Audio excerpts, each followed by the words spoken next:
Hey guys, welcome back to Skyline Stroll.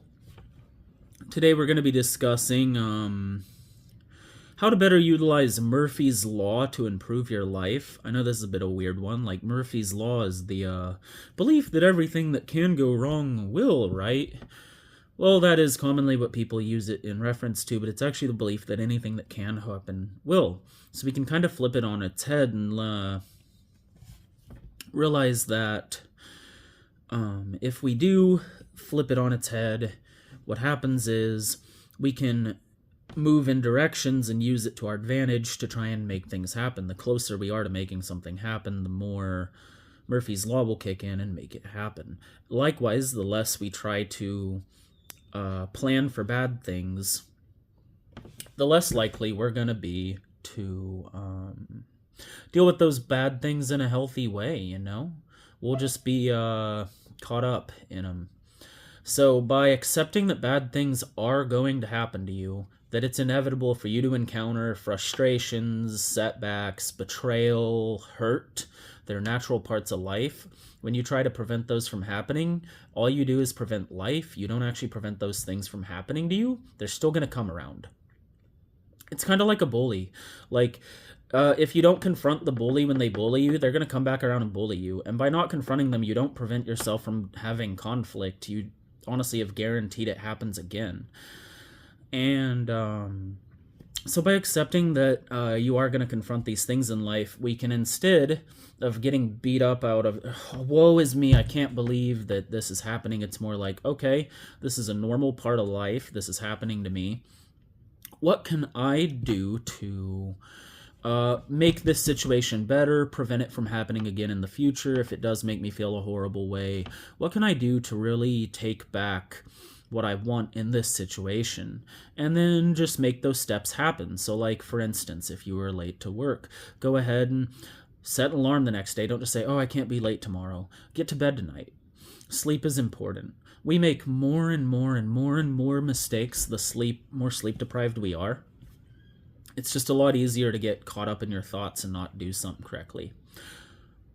I'm pretty sure I threw the small trash can at work away the other day, just from sleep deprivation, just not thinking about it.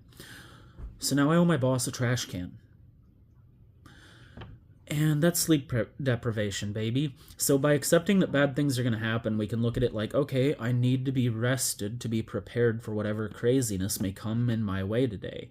So understand that that rest is critical, and go get it. Go get that sleep.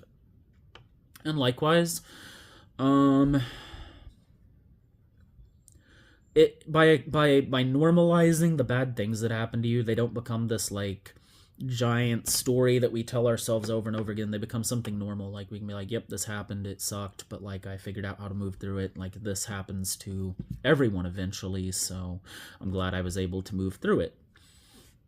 By depersonalizing it, it becomes a lot more small and like tackleable.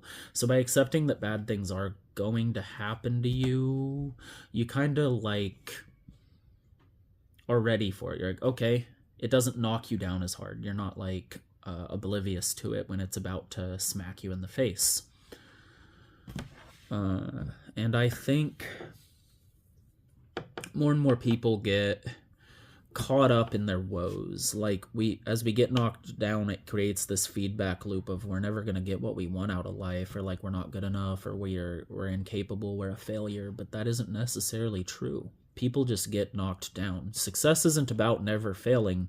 Success is about figuring out what to do immediately after failing. You have to get better and better and better at bouncing back quicker and quicker each time. You need to bounce back. You need to learn the quickest route for you personally to pick yourself back up. Like, figure out whatever self-care thing actually does help you, and on the worst day of the week, do an extra round of that. Like, get that long bubble bath, get the extra long workout in, whatever, the buy another book at the bookstore, whatever it is. If you are having like the worst damn day, double down on a little bit of self-care at the end of the day to try and balance it out. Because otherwise we'll just get bogged down over time, and one obstacle will still be like hurting from when another will hit us, and they kind of pile up on top of us and knock us down. If we actually move through obstacles as they're coming our way, we don't get bogged down by a giant pile of looming problems we haven't been able to confront or deal with, or haven't chosen to confront or deal with. By constantly reminding ourselves that mistakes are all right, and that trying to see mistakes and hurdles and things slowing you down more as the messy middle of a project and less as things just going wrong and being unfixable, these reframes can be very powerful in helping you take back your day, your moxie, your week. And I gotta say, like, just learn to pivot, learn to ride the chaos a little bit and make the most of a situation, even when the situation's a little crappy, right? Because, like, not every day is going to be great, and progress, even when it's tiny, is going to be huge in just helping us take back our lives. And so learning to celebrate small steps forward, no matter how small they are, is kind of the beginning steps to using like neuroplasticity to change how you look at things.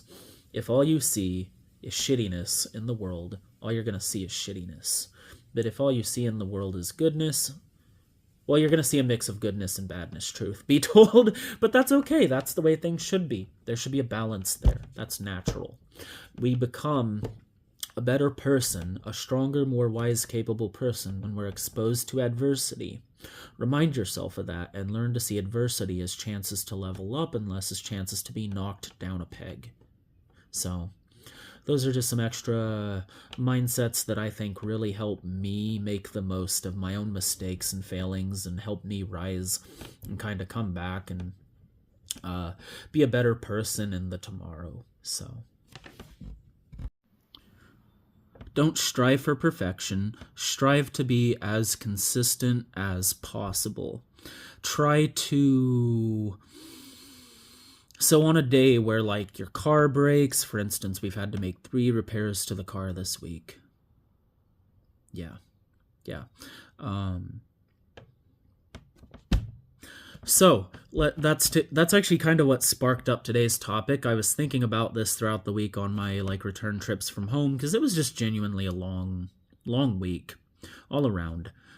We had a double set release for 2 different card games Saturday, so the shop was completely full, and I'm not gonna sit here and vent about my problems, but I am gonna just say I had a long week and it made me think about this, and I kind of reframed Murphy's Law, because I've always kind of believed Murphy's Law, but more like in a mopey way.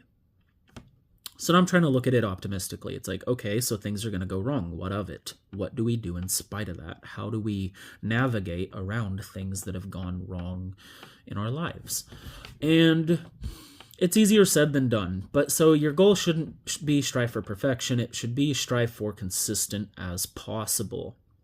So on those days where you get knocked down, don't look at the fact that you made a bunch of mistakes at work. Look at the fact that you went to work and completed your shift and got home and didn't just lose your job, right? If it's just the worst work day ever, or your car broke, look at what went right on those really bad days. Be like, okay, well, I was in all this, I was just so sleep deprived. I slept all day, but in the 2 hours I was up in the evening, I worked real hard on cleaning up the kitchen. So I got something done today, right? Or if you have a big goal, even if you don't have the time of day to sit and actually work on that goal right now, maybe just sit down and put some thoughts to paper about it at the end of a busy day. That way you did make any step towards a goal. Or if you're wanting something new, do just a quick 20-minute read of an article online about the topic. It'll make you feel like you at least made 1% the direction you're trying to go. And by consistently going in the same direction, we'll make Murphy's Law work in our favor, because anything that happen will. So if we consistently strive for a better life, eventually Murphy's Law will drop that in our lap too. So Oh, yeah. Try to reframe some of this because it's really interesting to look at this more as like, okay, so Murphy's Law is more trying to warn us to be prepared and figure out how to best bounce back and pivot than it is about doom and gloom, right? So ask yourself, after a bad situation, after you make a big mistake, ask yourself, well, what did I learn from this? And then take a little bit of solace in the lesson you acquired from your mistake and or just bad situation. No matter how bleak it looked, there was probably something, some wisdom you gained from it, right? And if you can reflect upon it and find that wisdom and make use of it in the future, then it wasn't really a waste of your time, was it? So ask yourself, what did I learn from this? How do I bounce back? What steps do I take to prevent this from happening to me again in the future? Just keep hitting yourself with these phrases. Get curious about the problems in your life. Genuine curiosity, not like worry, right? If you're always worried about them, you're going to be stressed out. You're going to not think clearly about them. Get curious about the problems. Ask yourself what solution best remedies them. Try different things. Get creative. Ask people you normally wouldn't. That one's interesting, okay? Ask people who are where you want to be. They won't always have the best advice for you, but they'll have better advice than people in your own shoes. Like, I wouldn't ask a peer or somebody who's a cautionary tale on what not to do in life on what to do. I would go find the person who's doing what you want to be doing right now and be like, so how'd you get there? What were the steps? How hard was it? Right? What was the hardest part? What was the worst step, right? Figure that out. If you want a job, if you're interested in a new career, don't start by finding all the awesome parts and learning the cool shit about it. Start by hearing from people in the field what they hate about their job. And then go from there. It's like, oh, well, I can live with that. If that's the worst part of your day, I can live with that. And trust me, and I say when picking a permanent job, that will kind of matter to you more than how much you enjoy. Like, yeah, enjoying what you're doing is important, but evading 50 years of long streak and misery is, I think, equally important, right? So start with the negative. Like, when you're doing research on things, if you're wanting to move to a new city, find out what's the worst parts about the city. Does it have bad parking? Is tax bad? Is there a shortage of grocery stores in the area? Is the education system there rotten? Whatever it is there crime? When you're looking at good things in your life even, figure out what the worst part about it is first and tackle that first. And then you will, work into the good part, right? It'll be like it's, you open the door for yourself in a way, right? You create the window for yourself to allow yourself to take liberties and freedoms and feel safe in your own environment, even when you know danger can occur. It can. And that's no reason to stay on guard 24/7. That's a reason to brace yourself for danger when it does show up and figure out how to best confront it and not let it internalize within you and turn into this giant stress ball and ruin you from the inside out. Next thing you know, you got all this tension in your shoulders, your stomach's a wreck, you're not sleeping well, you're irritable, your eyes are all bloodshot, and that's what stress does to us, guys. It ages us, it wears us down, it breaks down the good part of us.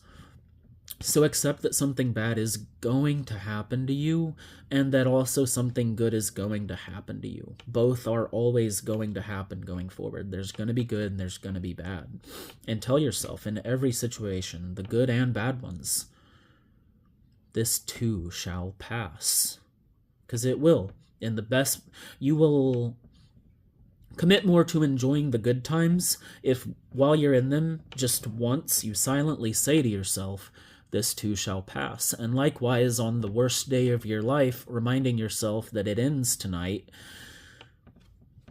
is really useful. Don't let it carry over into the next day. Don't let the fact that today get wreck tomorrow, because tomorrow may not have anything bad lined up for you. And if you had a bunch of bad stuff happen to you today, and then don't do what you need to tomorrow, how are you supposed to know if good or bad was going to come for you today? It could have been, things could have been balancing out. Today could have been a really good day after a really bad day, right? So, but if you're caught up in the fact that yesterday was bad and make today bad before the day can even happen to you, I don't know what to tell you. Yeah, you're going to get a feedback loop, and you're going to get more negative and more spiteful and more upset as time goes on, right? Oh, pardon me. Needed a quick stretch. So, obstacles in your life, they are your friends. Plan a future you want, like actually just get out a pen and paper and write down what you want to happen throughout the rest of this year. Like, for the rest of the year, just write what you want to have down and leave some space under, like, a dozen things. And under each of those spaces, write 3 things that can go wrong or prevent you from doing those things. Now you're aware of the problems before they even happen. You've put the time and effort into actually thinking about the problems in a healthy and constructive way. This should reduce your worries. It definitely did mine. And if it doesn't, I don't know. Just keep making those plan of attacks. And eventually when something does kind of stick to the wall, you're going to notice it and you're going to be like, oh, aha, oh, that worked. That actually made the difference I was looking for. Crazy. And like, for instance, recently my bit of self-work I've been doing is I notice I take things personally. I just do. Criticism, jokes, whatever. I just take things personally. So I've been putting a lot of thought into that and asking why, and asking what situations like cause me to do that, and working through that. And that's kind of unrelated and will probably get touched on in another upcoming video soon. But I figured I would talk about the optimistic outlook of Murphy's Law and how to make it a useful thing in your life, not just make it a thing that seemingly happens to you all the time, right? And so with that in mind, I think I'm going to try and get some rest from my rather long week.